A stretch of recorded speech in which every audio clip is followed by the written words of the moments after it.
प्रिय छात्रों, मैं शुभ्रा पांडे, सहायक प्राध्यापिका, राजेंद्र मिश्र महाविद्यालय सहरसा। आज मैं आप लोगों के समक्ष हिंदी साहित्य के महाप्राण सूर्यकांत त्रिपाठी निराला द्वारा रचित प्रगतिशील चेतना से युक्त कविता वह तोड़ती पत्थर की व्याख्या करूंगी। यह कविता बीए प्रथम वर्ष के विद्यार्थियों के पाठ्यक्रम से संबंधित है।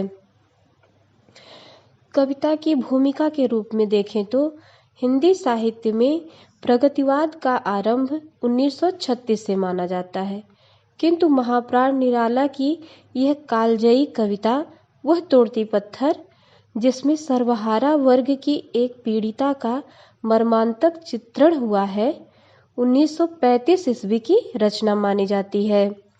यह कविता प्रगतिवाद के उत्स पर दृढ़ता से खड़ी दिखाई देती है। प्रगतिवादी कविता को पढ़ाने से पहले आइए हम प्रगतिवाद क्या है इसके विषय में संक्षिप्त रूप से चर्चा कर लेते हैं।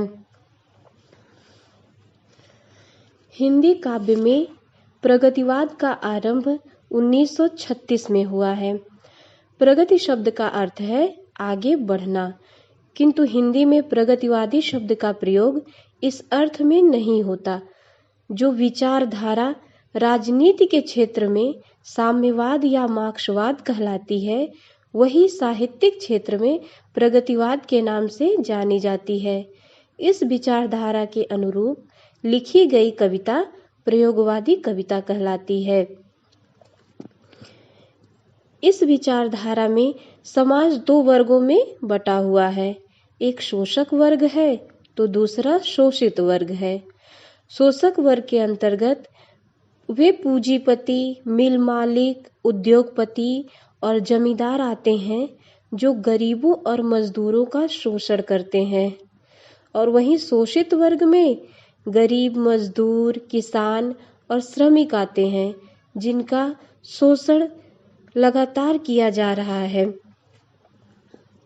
इस काल के प्रमुख रचनाकारों की अगर हम बात करें तो इस काल के प्रमुख रचनाकार हैं केदारनाथ अग्रवाल, नागार्जुन, रामविलास शर्मा, शिवमंगल सिंह सुमन, रांगे राघव, त्रिलोचन शर्मा या त्रिलोचन शास्त्री, रामधारी सिंह दिनकर।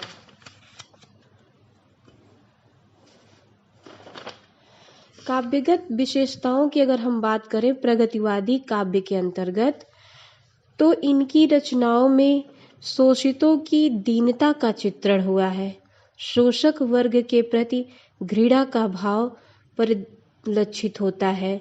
धर्म और ईश्वर के प्रति इस काल के कवियों ने अनास्था व्यक्त की है। इस काल के कवियों ने की कविताओं में क्रांति की भावना प्रचुर रूप से दिखाई देती है। इस युग के कवियों ने नारी चित्रण को एक अलग रूप से दिखाने की कोशिश की है। इस काल की सबसे जो बड़ी विशेषता है वो ये है कि इन्होंने जो तत्कालीन समाज है उसके जीवन का यथार्थ चित्रण करने की कोशिश की है।